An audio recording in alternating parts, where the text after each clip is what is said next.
Bismillahirrahmanirrahim. Les conditions de la prière. Nous verrons à travers ce cours, si Allah nous le permet, quelle est la définition des conditions de la prière, et également nous allons énumérer et détailler les différentes conditions de la prière.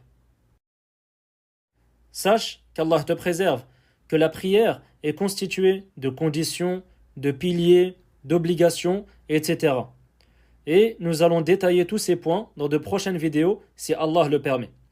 Et concernant les conditions, et elles sont appelées en arabe shurut as-salah, ces conditions de la prière peuvent être définies comme étant les actes qui doivent être présents ou être faits par le musulman avant la prière afin que sa prière soit acceptée.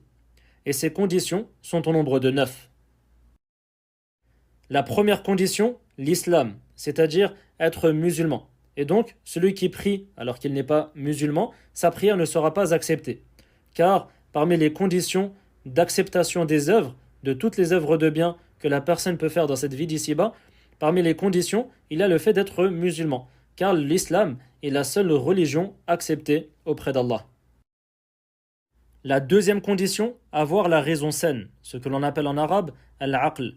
Et donc la personne qui n'a pas du tout sa raison, comme la personne qui est possédée par exemple, cette personne-là, si elle prie, sa prière ne sera pas valide, car avoir la raison saine fait partie des conditions de la prière. La troisième condition, avoir atteint l'âge de discernement, ce que l'on appelle en arabe at-tamyiz, et celui-ci commence à l'âge de 7 ans. Et donc avoir cet âge-là est une condition afin que la prière soit acceptée et soit valide. La quatrième condition, être en état de pureté, at-tahara, c'est-à-dire avoir fait ses ablutions si nous sommes dans une situation où nous devons faire les ablutions, et avoir fait le grand lavage rituel si nous sommes dans une situation où il faut faire le grand lavage rituel. Et ces situations-là ont été détaillées dans de précédents cours par la grâce d'Allah. La cinquième condition, l'entrée de l'heure de la prière. C'est-à-dire que lorsque tu veux prier une prière obligatoire, comme le fajr, le dhuhr, le asr, etc., tu dois attendre l'entrée de l'heure de cette prière avant de prier afin que ta prière soit acceptée. La sixième condition, cacher sa partie intime. Satru al-awra. Concernant l'homme, il devra cacher, il devra couvrir ce qu'il y a entre ses genoux et son nombril avant de prier. Et concernant la femme, elle devra couvrir l'ensemble de son corps, des cheveux jusqu'au bout des pieds. Et concernant le visage ainsi que les mains, si elle est en présence de famille proche ou si elle est toute seule, elle devra laisser paraître son visage ainsi que ses mains. Et si elle est en présence d'hommes étrangers à elle, comme son cousin par exemple, elle devra couvrir l'ensemble de son corps, également son visage ainsi que ses mains.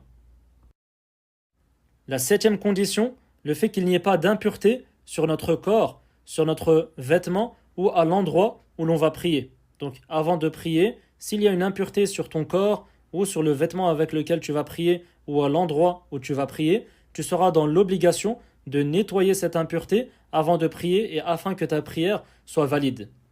Et concernant les impuretés, nous avons vu dans un précédent cours par la grâce d'Allah ce qui est considéré comme une impureté en islam et comment les nettoyer. La huitième condition, se diriger vers la maison sacrée. C'est-à-dire que avant de prier, avant de commencer une prière, tu dois te diriger vers la maison sacrée, vers la Kaaba qui se trouve à la Mecque. Et si tu ne sais pas où elle se trouve, tu dois fournir des efforts et demander à des gens par exemple ou rechercher sur internet où se trouve la maison sacrée avant de prier. La neuvième et dernière condition est d'avoir l'intention de prier, ce que l'on appelle en arabe an-niyya. Et cette intention se trouve dans le cœur. Et donc il n'y a pas de parole ou de formule en particulier à dire afin de prononcer cette intention. Cette intention se trouve dans le cœur et il n'y a rien à dire pour exprimer cette intention. Pour finir, je précise que les avis qui ont été cités dans ce cours sont basés sur le livre Al-Fiqh Al-Muyassar. Je rappelle également que vous pouvez retrouver ce cours en format écrit et les liens sont disponibles dans la description. Et n'hésitez pas également à poser vos questions en lien avec ce cours dans les commentaires.